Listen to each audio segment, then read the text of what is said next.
Hey there guys, welcome back to the channel. In today's video we're going to be installing some rim locks on our Hawk 250 here. This is one of the biggest drawbacks on this bike. A slight thing that they miss, or they try to save money, I'm not sure. I mean, I got these just for I think around $5 to $10 each. So I don't know why they just can't throw these on here, but it's alright. We're gonna fix that today.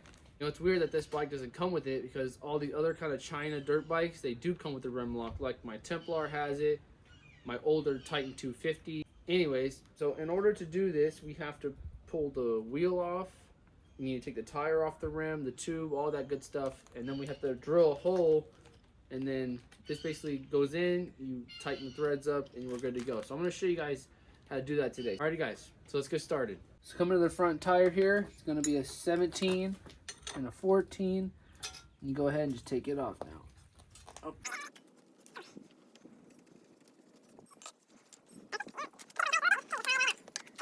So we're going to start with just the front tire first. That way the bike can use the back tire as a stabilizer. I would highly suggest to buy one of these if you're interested in learning how to do your own tire maintenance, change your own tires. One, I think this whole thing is like, I want to say like 35 or 40 bucks.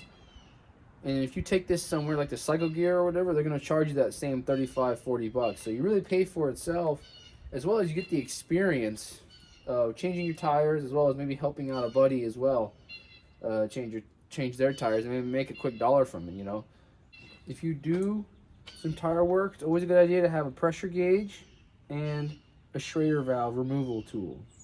So we're going to go ahead and just take out our Schrader valve here. There we go. So our Schrader valve is out. It's in good condition, so we're going to hold on to it. There we go. Break the bead. Flip it over. Break the bead again. Alright, now obviously if you pick up one of these tire changers, you will need a set of spoons. Over here. And I always like to set my spoons about 6 to 8 inches apart when you're first doing this.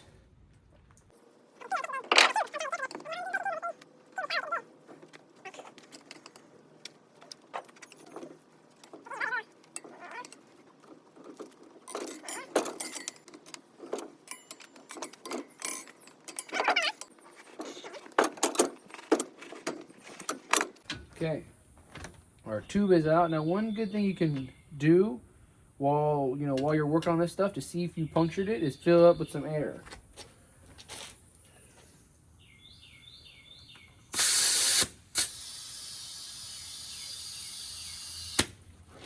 So I put quite a bit of air in here. There's probably 35 or 40 pounds of air. So now I'm going to set this aside. When I'm done doing all this stuff, if this goes flat, I know I punctured it. So I'm just going to set this aside here.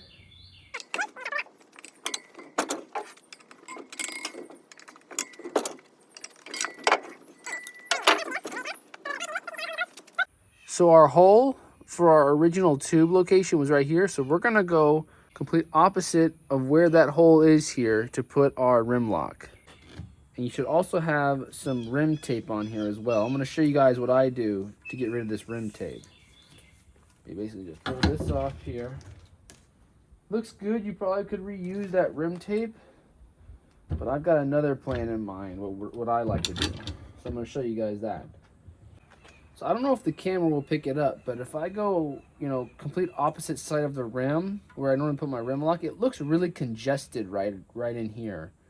So what I'm thinking I'm going to do is I'm going to scoot over a little bit. So it's not going to be 100% perfect where it was, but I'm going to scoot over just a little bit here. Because it looks like it's a little bit more open, a little bit more space between the spokes. And it's like this little quarter here has just 4 of them right next to each other. And I don't want to try to get it right between there. It might damage the integrity of the rim. So I'm going to scoot over just a little bit here, right between these two.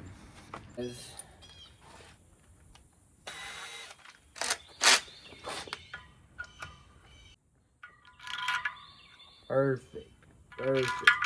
So last thing we're going to do, I'm going to get some paper towel. A quick shot of oil on this thing. And all we're gonna do is just kind of wipe this down. And what we're trying to do is pick up any of those fine metal shavings here. And that's why we use the oil as well, just to pick up any of those just tiny, tiny metal particles. Again, we just don't want anything pinching our tube. So my little trick here for our rim tape is just using a thick tape. Now you can use Gorilla Tape. This stuff, on my finger. This stuff is, in my opinion, kind of expensive for what we're doing.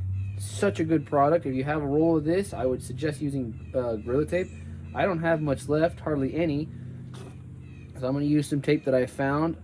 Pretty much you can use any thicker tape. I just wouldn't use masking tape because that's kind of thin. But pretty much anything in between masking tape and Gorilla Tape will do the trick perfectly.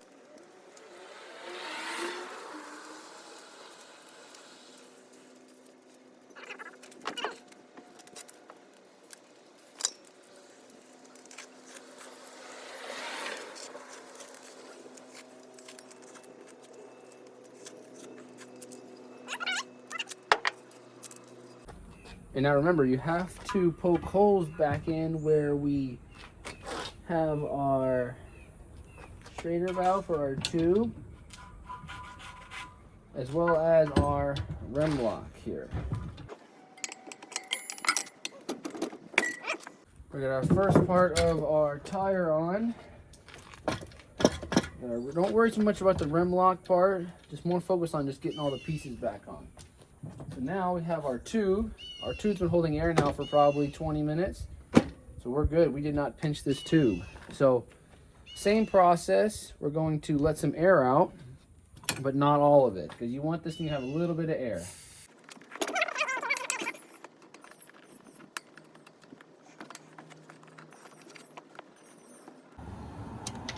Shoot.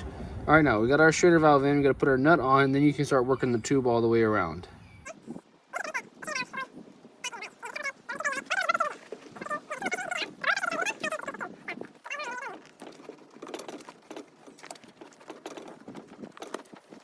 All right, now with going back with our last bit of tire here, this gets to be pretty stiff and tight. We need to lubricate our rubber here with some dish soap. Now, obviously they have tire lube. I don't have that. This is the next best thing. So you just go along this bead here, just a little bit, roll it all the way around. And there you go. And you just kind of apply it real good to the rim, to the rubber here. This is where it's going to get real tight to put this on.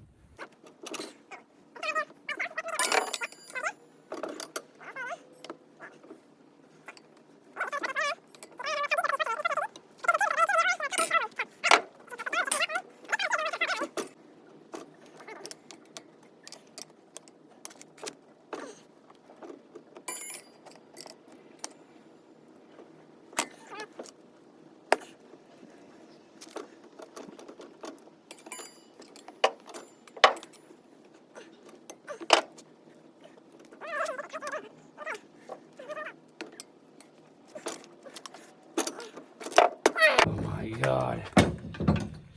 Oh, it'll be a miracle if this stupid thing is not busted. On your tire here, your rim lock should slide in and out. That way you know you did it right. So, alrighty, and that's pretty much it. Now, we say a quick prayer. This tire is going to hold air, because if not, we're going through that all over again. We are good to go. We have our rim lock installed. We have our Schrader valve back in. We're ready to go back on the bike.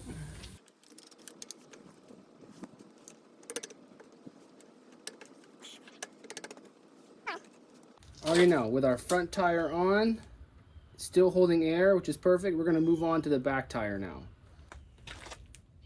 Alright, coming to the back tire now. It's going to be a 17, 19. And again, you can just run this bolt off.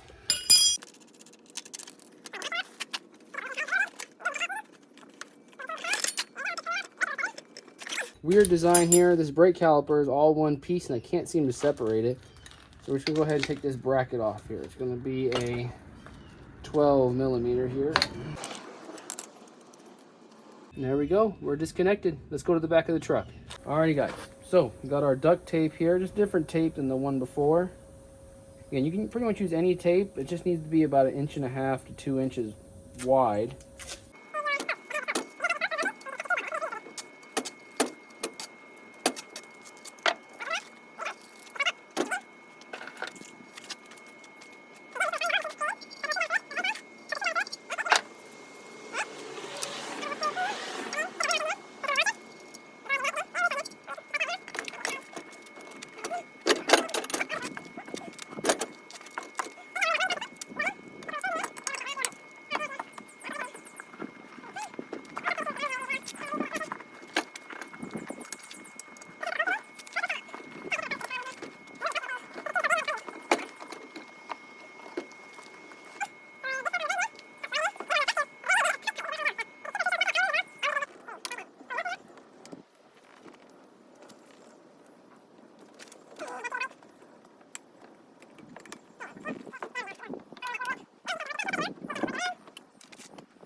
Boom, just like that.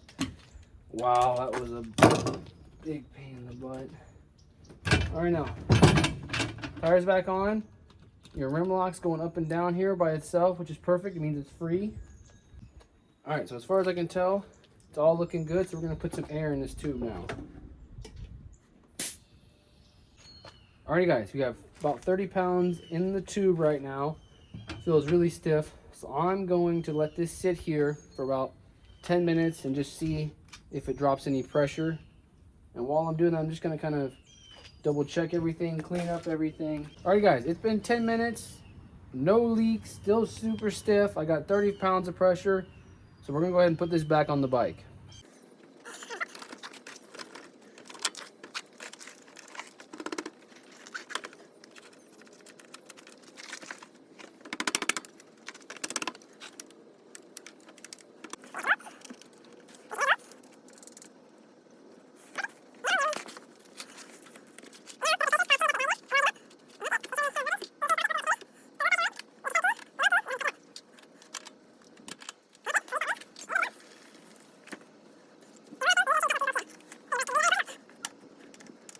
Alrighty guys, we just finished up installing our rim locks on both the front and the back.